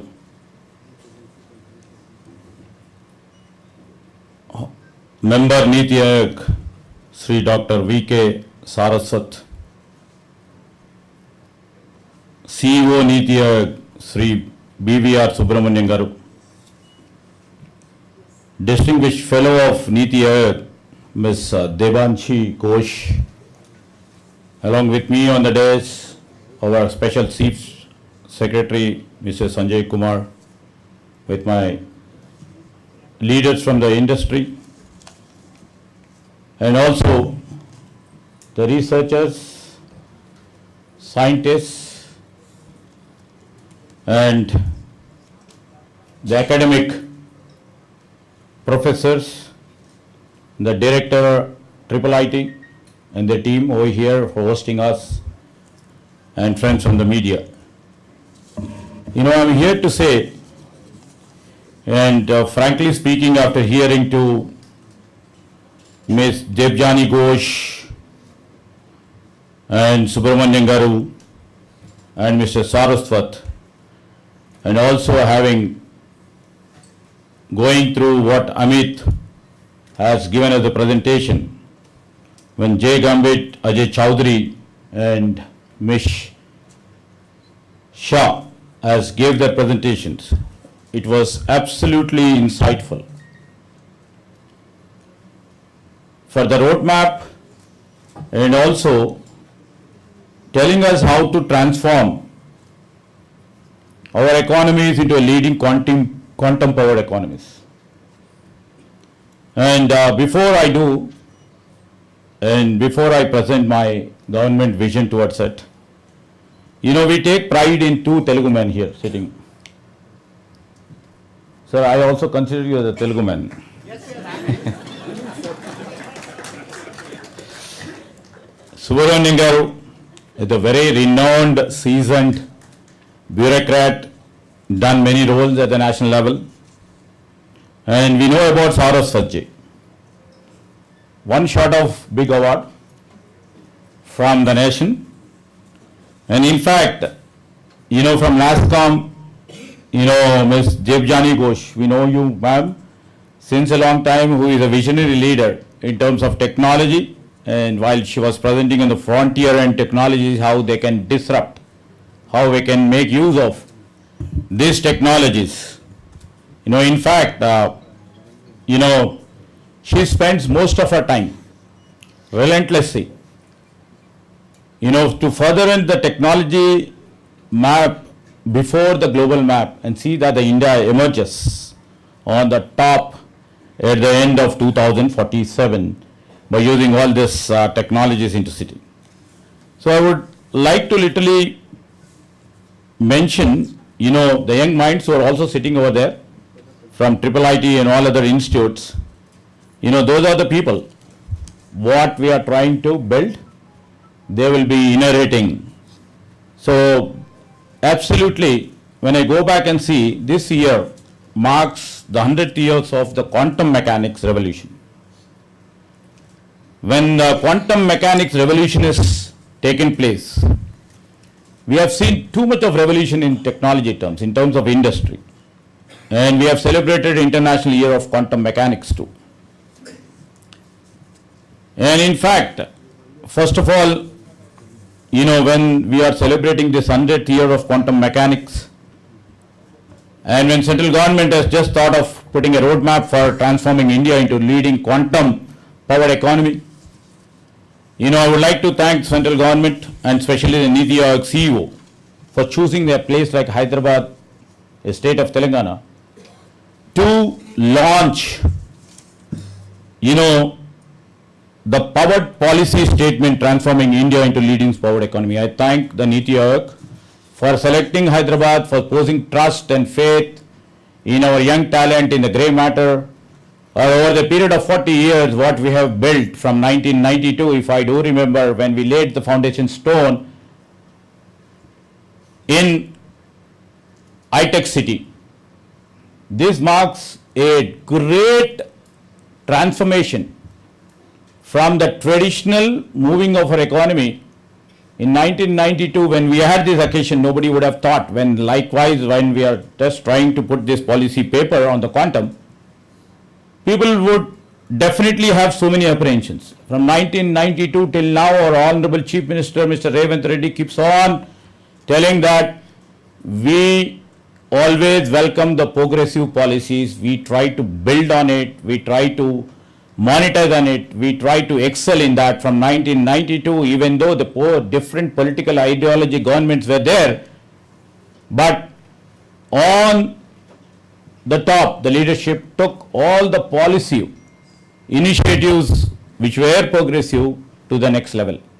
For example, if you can see from 1992 to 2004 and 2004 to 2014, when world was taking into a different leap, 2014 to 2023, and we are here back again in 2023, and we are contemplating till 2047 in Telangana rising 2047. But if you have seen, the great ecosystem which has been built over these past 3 to 4 decades, the ecosystem what is being told by Subramanian Garu, the great ecosystem in terms of the software, the great infrastructure, the digital infrastructure which has been created over the past 3 decades, and the great spirit of entrepreneurship and the fire in belly attitude of the youngsters who wants to excel is there in the city. That's the real reason today we are launching this big initiative. Even though there were not many cities over there, they have selected this place because of this, and we are thankful to NITI Aayog. And in fact, I have to mention here, when AI is coming to picture, many would have thought, and we can't sit back and say, let it cross by. And this is a time again, Chetavani bolte hai Hindi mein. No, this technology has literally come now. Try to get prepared, get up to face this technology, to get up with this technology, and literally see how way best we can excel. If you have seen in human history, there have been many discoveries and many inventions, and in modern times, if you see in the past 100 years or so, how, few people on the discovery or invention of this electricity, the printing press models or internal combustion engines, transistors or the internet, now the AI, and so henceforth the quantum. This, if you have seen the consequences, have impacted the world at large in every aspect of life. If you tell about in transportation or in health or in food or in industry, you name anything, the discoveries have literally taken us to the next level. So the contribution I would like to mention is the first 100 years of quantum mechanics have changed our way nobody could have foreseen. Our forefathers couldn't have foreseen it. Currently also, the innovation in quantum technologies has told by the elders on the days and of the days at the early stage, whether it is sensing, whether it is computing, whether it is cryptography or the other. Nevertheless, the promise is enormous. When we consider a 300 perfect qubit system, which shall create more states than the particles in the universe. So this is a scientific thing which is involved. 300 perfect qubit system can create more states than particles. In the universe, the power of computer, if you can imagine all the researchers or the professors sitting over here, you can imagine this sort of powerful system will be the mind-blogging. We can imagine, as she rightly said, we are moving from AI, agentic AI and super intelligence, artificial systems, and comes the next level which we are imagining right now, which may be the reality. When we imagine the artificial brains powering robots, individualized programs solving personal health problems at a molecular level, and designing drugs and therapies as a nutrition, and creating materials that have not existed before, which are unimaginable, which are more efficient, which are power generated, and storage technologies, if we look, that will look mostly impossible today. How far are free from this? The turning point is definitely, with my little knowledge, I can say the reliable quantum computer, that is in the thousands to the millions of the qubits. This is not far-fetched dream, since the inflection point is the trigger. Now we will be triggering that. I am promising you the three people, the eminent people sitting on here, and with our Chief Minister, Mr. Revanth Reddy's vision, and with the Deputy Chief Minister over here, we will, definitely we will trigger this and move on to become the quantum leader. We have already seen a place of innovation pick up in the space in the last couple of years. And we have faith in human ingenuity and positive mindsets that can seem within our reach. If you see in this race, uncertainty is mixed with outcome. Disruption is mixed with opportunity and also with growth. We do not fear uncertainty or disruption. Telangana will lay the roadmap for this journey of the quantum technologies as we recognize opportunity and impact at the global level. Disruption definitely looks really frightening, especially at the pace today. We embrace this. We would like to take it on. We would like to take it head on. The city of Hyderabad, has shown this adapting to changes and rapidly evolving to the needs of the world. A consistency that I was mentioning that shows robustness in our systems and our leadership. Every time the world thinks it understands us, we quietly shift categories and evolve from heritage to different domestic expertise. So I can assure you, and on these days, with the commitment and the conviction of our leadership led by our Chief Minister, and with the cabinet colleagues, from on these days, the challenge is on us. Mr. Subramanian Garu, we would like to declare this city of Hyderabad as a quantum city. And we will work, we will take a step on step, and we will try to evolve it as a quantum city. We need all your support in making this city as a quantum city. And coming back to what the other speakers were mentioning on this area, before that I proceed to, we have been taking the disruptions in a very positive way. Technology in each and every second is trying to disrupt any domain expertise of our industries. And we have imbibed it. If you have seen it, our city is a city of heritage. We always used to proclaim that, we have Charminar, and we have been built over the past many kings, or Kakatiyas, or Shalivanas, or Shatavanas. But now we have moved to become the leaders in terms of the industry.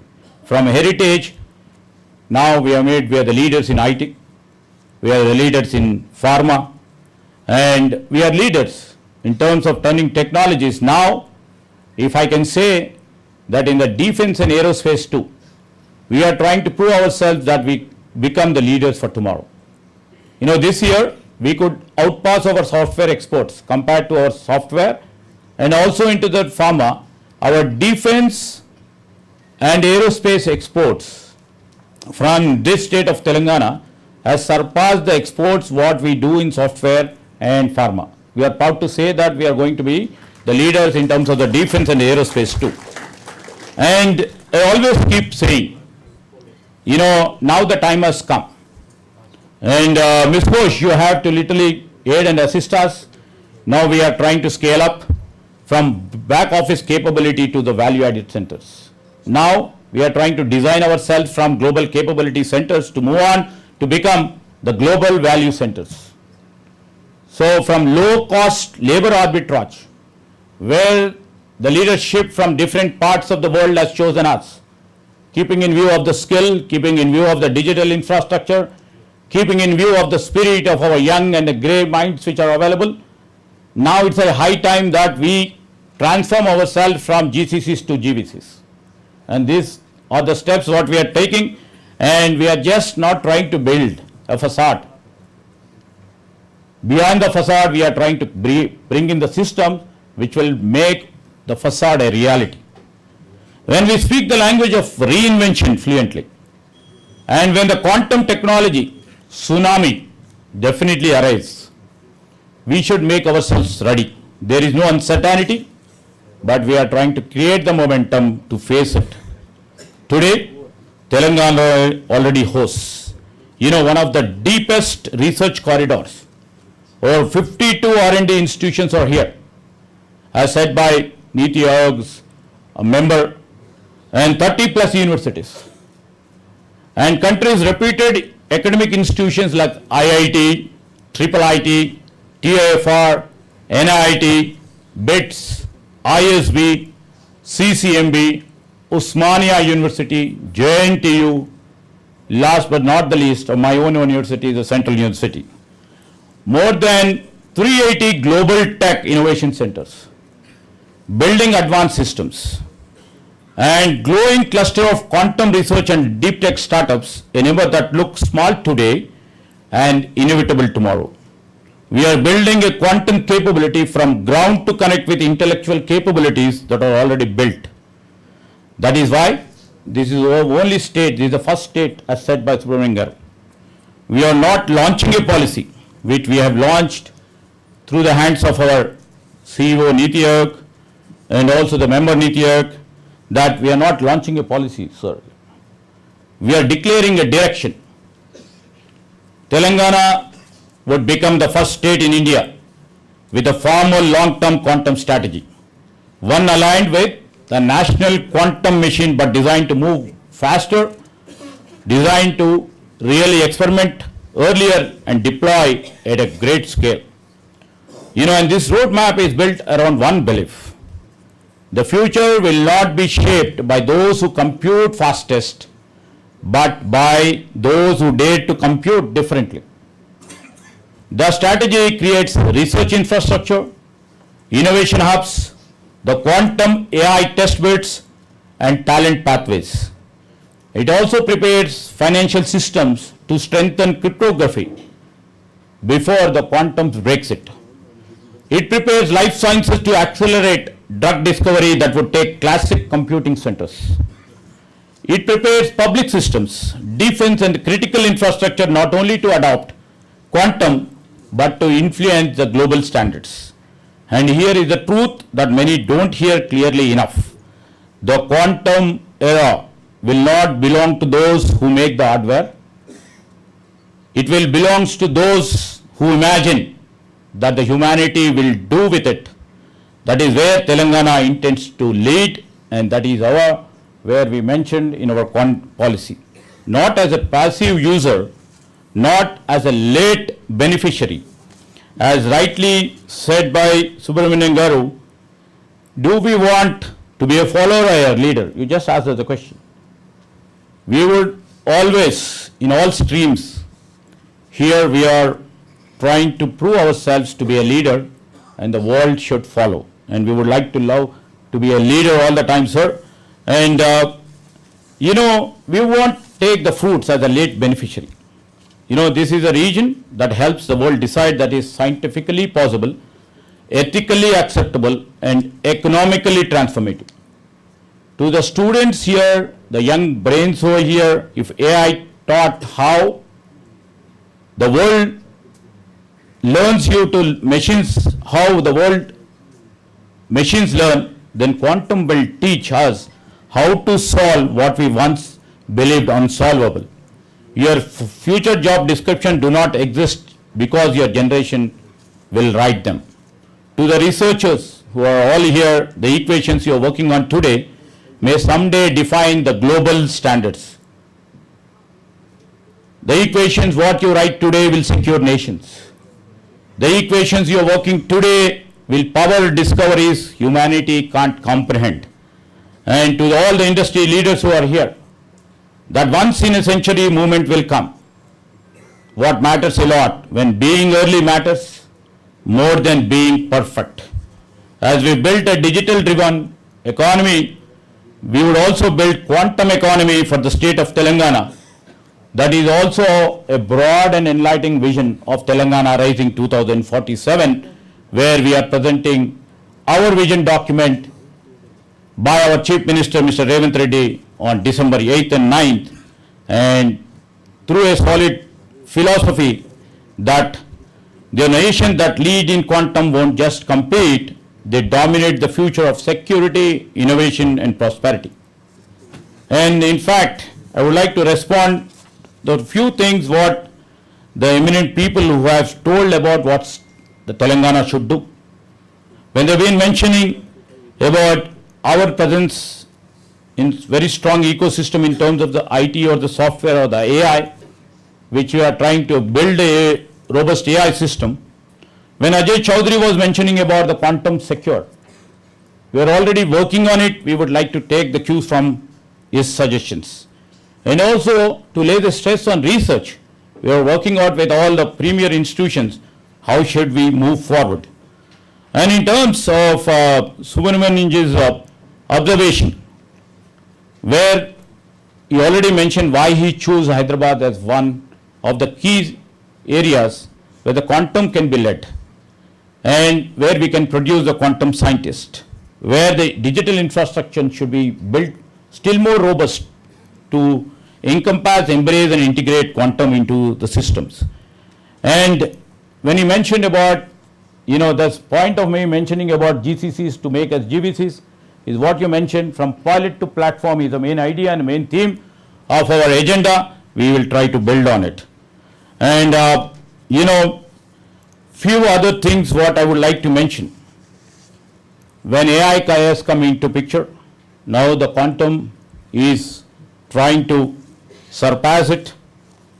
We would like to, because recently the Chief Minister, Mr. Revanth Reddy, has also declared, by March, we are going to start, fund of funds for the startups and for the innovation. And this fund of funds will be the first ever initiative by our Telangana government. And this will try to infuse lots of energy and spirit in the young entrepreneurs, not only in the traditional software, but also in terms of AI, in terms of the quantum too. So this fund of funds, we would like to really put it across. The industry leaders are also here. They will be the part and parcel of this fund of funds. And from this next financial year, because the finance minister is also here, and from the next financial year, we are trying to come up with a fund of funds. When it comes to industry, we are going to declare, because it may be from different verticals of the industry, to keep our ministry, our department within the reach of each and every industry partners who are contributing to our economy. We are just putting it across. Every week we will have an industry day, once a week with Hon'ble Secretary, Principal Secretary, or right now the Special Chief Secretary, 1 day in a week, interaction with industry partners, 1 day in a week, once in a month, I as the industry minister would like to share their views and suggestions and try to address their issues once a month. This is our initiative from the industry sector, and we would like to move on from it. And coming down to the leaders who are here from the Niti Aayog, Hyderabad as such is the key driver in terms of contributing much to the per capita income of this country and to the GDP income of the country. That's the real reason we just thought maybe it's a Herculean and mountainous task for us to build a 1 trillion economy by 2034 or 3 trillion economy by 2047. The Chief Minister, with this grand vision, has envisaged this vision, and to all the elders over here, I would like to mention, with the great participation of Niti Aayog under the leadership of the chairman and the CEO and the members, and also from the contribution from ISB and the suggestions from the industry leaders, we are trying to create a document, a vision document, Telangana Rising 2047, which shall be unveiled by our Honorable Chief Minister on December 8th and 9th, which shall be the vision of this state to see that the economy galvanizes to the next level. And, when it has to galvanize, I have to, my job and my role in terms of taking the nuances of the technology into consideration, try to embrace them and try to kick start and try to convert these technologies as a major growth engines for our state economy. So let me end with this. When history looks back, we will not remember today that Telangana launched this strategy. So I would like to mention here, this day over here, we will remember that the day Telangana accepted its role in shaping a quantum era. Because Hyderabad has never been a city that waits for the future. Hyderabad is a city that's built it. Thank you, and thank you everybody for joining us. Thank you everybody. Thank you, sir, for those inspiring words. I now have the privilege of inviting another visionary leader, our Honorable Deputy CM Garu Bhatti Vikramarka Mallu, sir. He serves as the Deputy Chief Minister for Telangana and holds key portfolios including finance, planning and energy. As Energy Minister, he is expanding Telangana's power capacity and has prioritized renewables to future-proof the state's energy security. Under his leadership, Telangana is pursuing a forward-looking developmental blueprint called Telangana Rising 2047. As the Finance Minister for Telangana, he has been instrumental in the vision of Telangana Rising to propel the state's economy into a $3 trillion economy. Please welcome our Honorable Deputy CM Garu.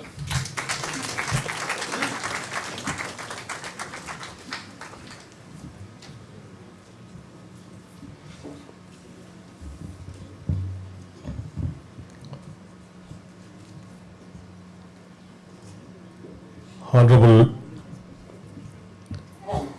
Minister, Industry, IT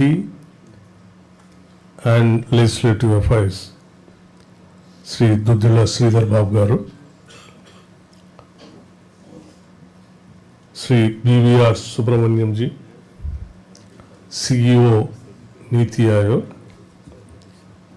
Dr. VK Saraswat ji,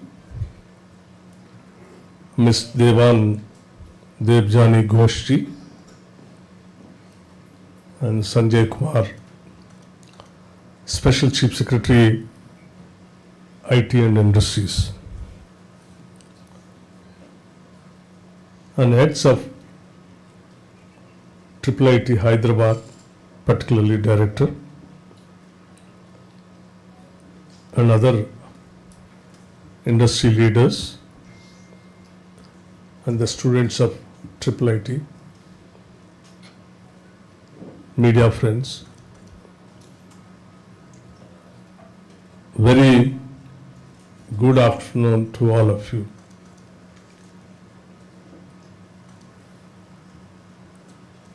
I really welcome you all to Hyderabad for this important occasion on the launch of the Niti Aayog Quantum Roadmap and also Telangana Quantum Strategy. It's a great privilege and honor for me to stand in front of many intellectuals and the strategy policy makers for the country and various states also. Today, in fact, it is a great day for as far as the state is concerned. When the whole world is talking about the quantum and quantum economy, India's quantum strategy is being released from this city of Hyderabad, the capital of Telangana. That shows the confidence and trust of the country on the state of Telangana and Hyderabad. And we really, once again, though the minister already expressed his gratitude, and also I am once again thanking the entire Niti Aayog team for choosing the Hyderabad and releasing your strategy quantum roadmap. Of course, as you have been believing, we strongly believe that Hyderabad can lead the quantum economy tomorrow because it has all and everything possible to make quantum economy a reality into the picture. Like a beautiful infrastructure, a talent pool, digital, what our chairman, CEO Niti Aayog has been saying, that digital talent pool which is readily available in Hyderabad. Me and my friend Sridhar Babuji comes from Hyderabad Central University.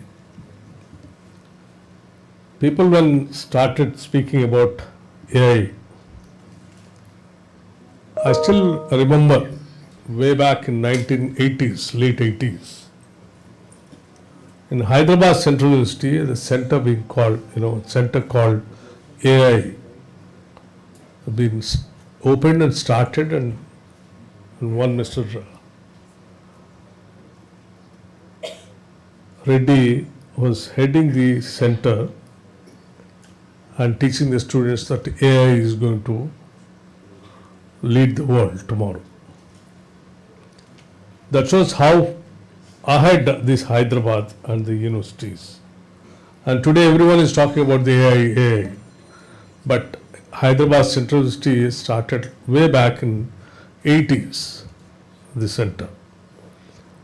And in fact, my chief minister also is very fond of the technology.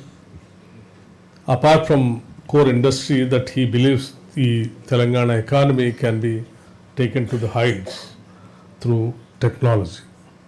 In fact, he is supposed to attend this program as chief guest.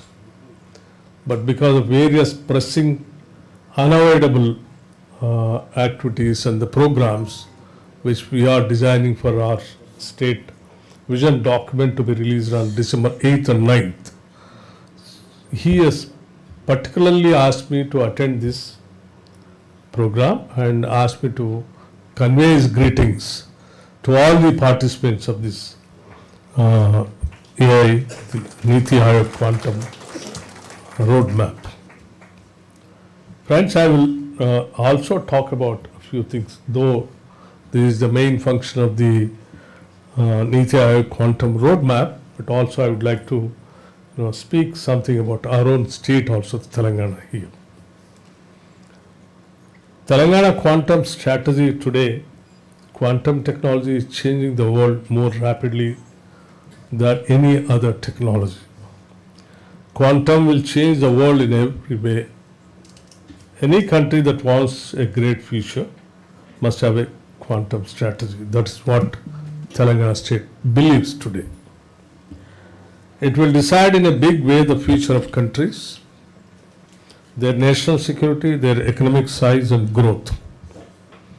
While, Debjani Ghosh was speaking and giving her presentation, the risk of future in various fields, of course, we also, fully agree with Ms. Debjani Ghosh, what all that she is trying to tell the states and the country.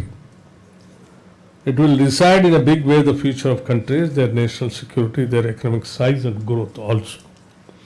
Telangana quantum strategy, aligned with national mission, aims for a unified and future-ready roadmap for research, skills development, education, infrastructure, and cyber security. It is aligned to Telangana Rising 2047.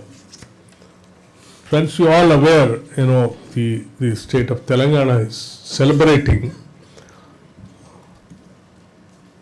2 years completion of our government formation on 8th and 9th. On 9th, we are coming out with our vision document 2047,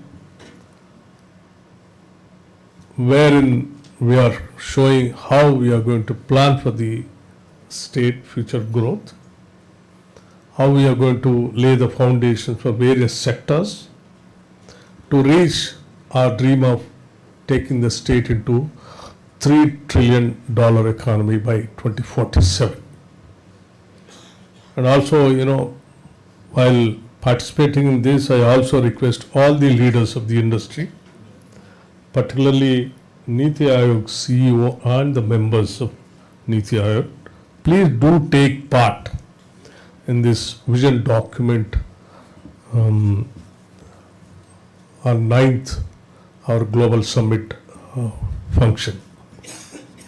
With launch of our TQS, we are announcing to the world our state's commitment to building India's most advanced quantum innovation ecosystem.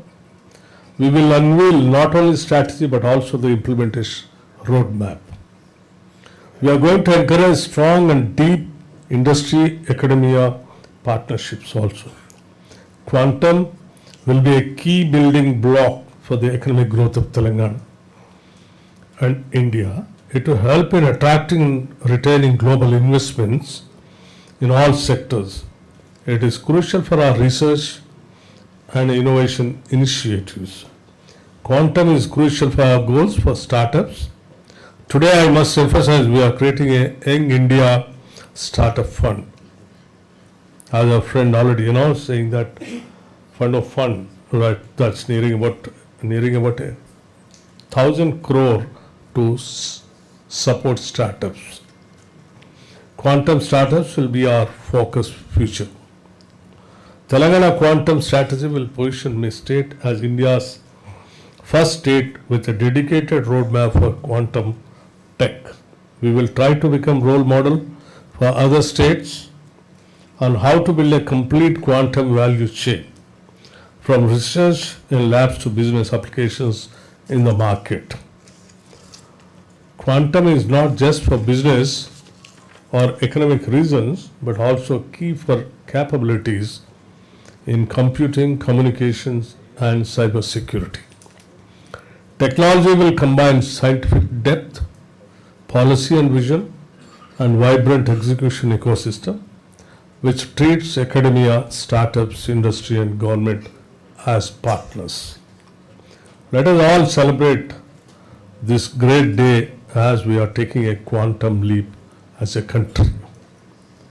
And I also thank once again all the industry leaders and all the scientists, academicians who all have given the presentation on the quantum technology, and more so particularly CEO Niti Aayog and his team members all the way coming from Delhi to Hyderabad and releasing this quantum strategy that shows Hyderabad is going to lead in this country and to the world also. I thank you once again, and we'll assure you from the government side, on behalf of the entire cabinet and our Chief Minister, Shri Revanth Reddy garu, that we will definitely keep up and our promises what all that we are making, and we'll see to that all your dreams makes into reality. This is our goal, and we're going to achieve that. Thank you very much. Thank you, sir, for your vision. To conclude this landmark event, we request our Deputy CM Garu to present a memento and felicitate Saraswat sir.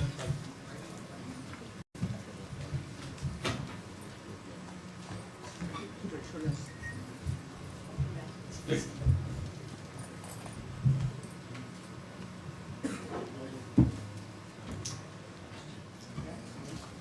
Sir, from the Telangana side.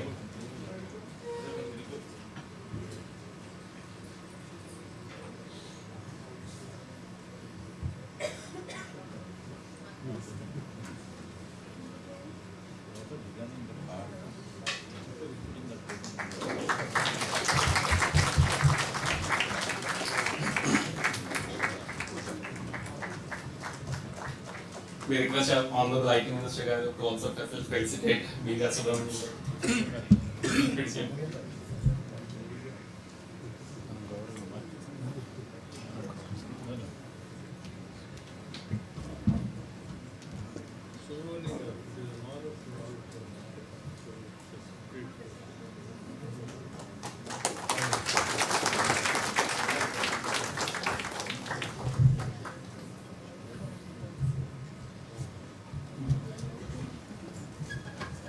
We request a memento for the agenda as well. Sir.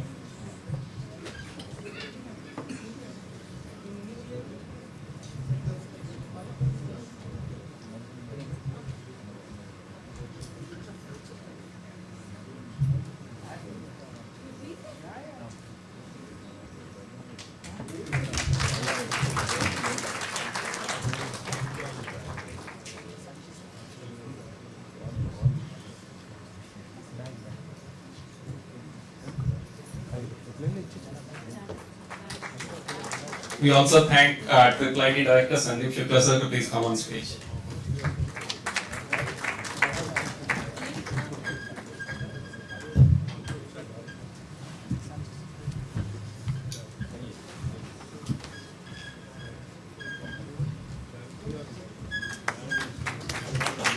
All these mementos have been created, designed by T-Works, one of our entities, our 3D models. Thank you, Joginder and team, for this. So on behalf of Government of Telangana, thank you everybody for staying so late. Special thanks to IIIT, all the delegates that have been coming here. This is a landmark event, and this work is going to be the backbone of India's quantum ecosystem. Thank you everybody, and look forward to staying here.